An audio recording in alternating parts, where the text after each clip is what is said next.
If you've been with this series from episode 1, look at what you actually have now. You know why you felt lost. You know where to start. You know how to build a routine that doesn't need motivation. You know how to survive the boring middle and quiet the overthinking. You have the entire foundation. What you don't have yet is the answer to the two questions that actually determine what all of this was for. What should you actually build with this foundation? And what's the one habit that ties every single piece of it together permanently? That's today. This is the final episode of Build Yourself, episodes 7 and 8 combined. The first skill you should learn, and the habit that changed everything. Once someone has their routine and their mindset in place, a new question shows up, and it's often more paralyzing than anything we've covered so far. What should I actually spend this discipline on? This is where a lot of people, ironically, get stuck again. Not from lack of structure this time, but from an overwhelming sense that the skill they choose needs to be the right one. The one that changes their career. The one that's impressive. The one that won't feel wasted 5 years from now. That pressure alone stops most people before they choose anything at all. So let's remove it completely, because it's built on a false premise. That your first skill needs to be your only skill, or your forever skill. It doesn't. It just needs to be a skill that teaches you something far more valuable than the skill itself. Here's what almost nobody tells you about learning your first real skill. The specific skill matters far less than what learning it teaches you about yourself as a learner. When you commit to learning something difficult, genuinely difficult, not a weekend tutorial, you're forced to discover things no article can tell you in advance. How you personally handle being bad at something in front of yourself. How long your actual patience lasts before frustration sets in, and what helps you push through it. Whether you learn better by watching, by doing, by teaching it to someone else. What time of day your focus is sharpest. This is what we'll call the meta skill. The skill of understanding how you, specifically, acquire skills. And here's why it matters more than the first skill itself.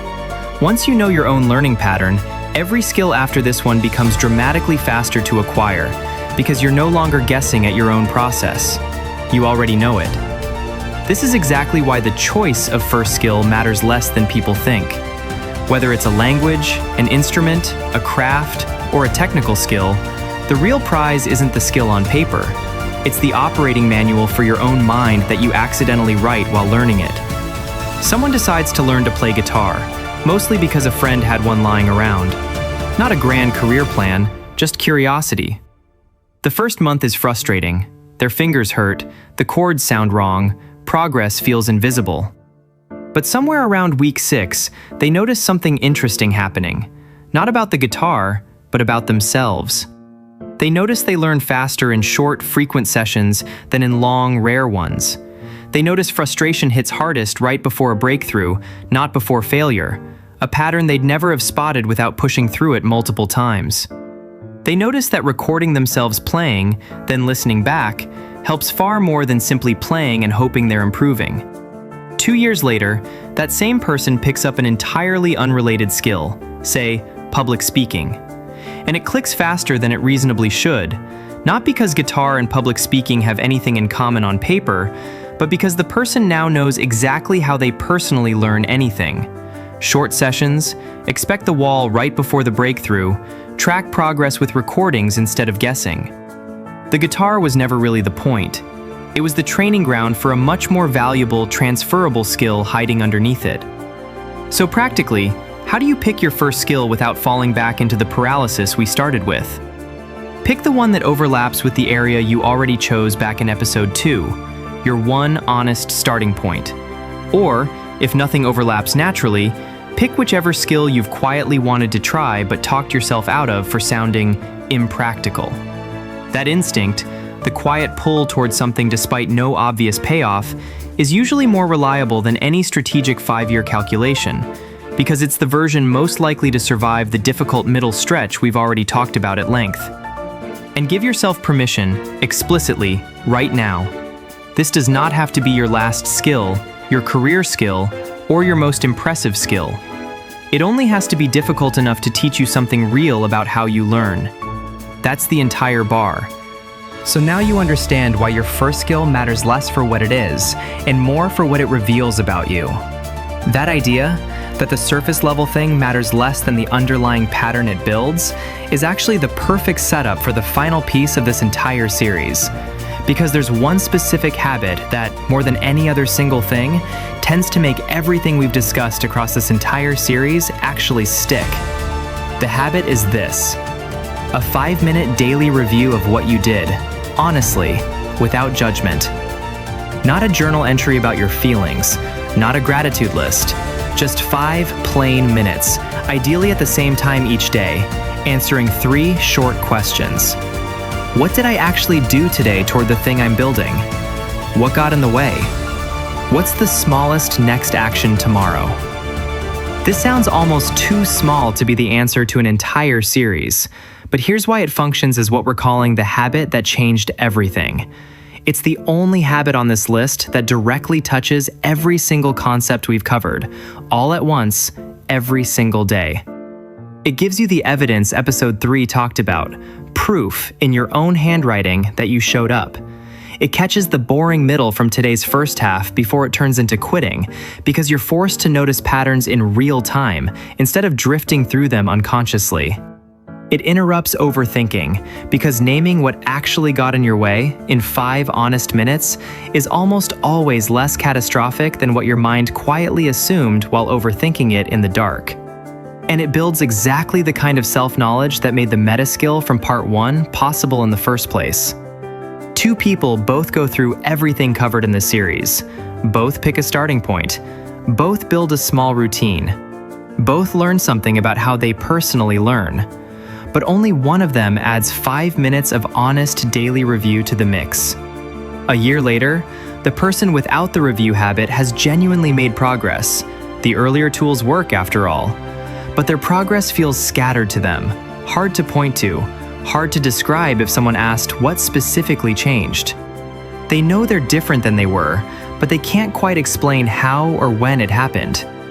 The other person, the one who reviewed for 5 honest minutes almost every evening, has something the first person doesn't: a written trail of the entire transformation. They can point to the exact week the boring middle almost broke them, and what got them through it. They can see, in their own words, the moment overthinking started losing its grip. That written trail does something the memory alone never could. It turns a vague sense of, "I think I've grown," into something you can actually see, revisit, and trust completely, because you wrote it down while it was happening, not months later when memory has already softened and rearranged it. You might wonder why this particular 5-minute habit gets the title of the habit that changed everything, instead of, say, the routine itself, or the mindset shifts we covered earlier. Here's the honest answer. The routine gives you consistency. The mindset shifts remove obstacles, but neither of them, on their own, gives you awareness of your own process while it's unfolding. Without that awareness, you can absolutely still improve. Plenty of people do through the earlier tools alone. But you'll improve somewhat blindly, unable to clearly see which specific piece is working, which is quietly failing, and which needs adjusting before it becomes a real problem. The 5-minute review is what turns blind improvement into something you can actually steer, deliberately, in real time, instead of only understanding what happened in hindsight, long after the moment to adjust has already passed. So here's everything, all 8 episodes, distilled into a single sequence you can actually live by, starting tonight. You know why you felt lost, and that it was never a character flaw. You know how to find one honest starting point instead of drowning in 10. You know how to build a routine around triggers, small sizes, low friction, invisible proof. You know that motivation was never the fuel, systems were. You know how to survive the boring middle and how to interrupt overthinking with a simple 5-minute rule. You know your first skill isn't really about the skill, it's about learning how you learn.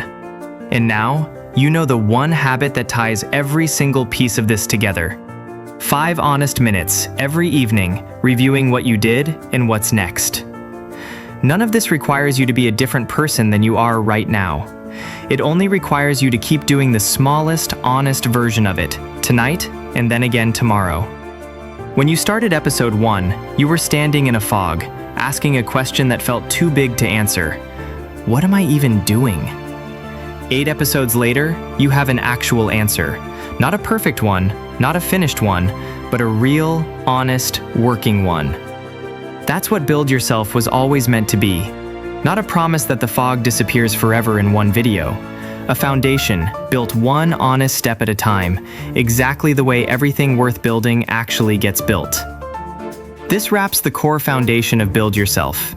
From here, the other series on this channel, Life Reset, Real Talk, One Step, and the rest, all build on exactly what you've learned across these 8 episodes. If you've made it this far, you're not new to this channel anymore. You're someone actively building themselves, one honest evening review at a time. Subscribe if this series gave you something real to hold on to. And tonight, before you go to bed, take 5 minutes. What did you actually do today? What got in the way? What's the smallest next step tomorrow? That's it. That's where it starts. Every single time.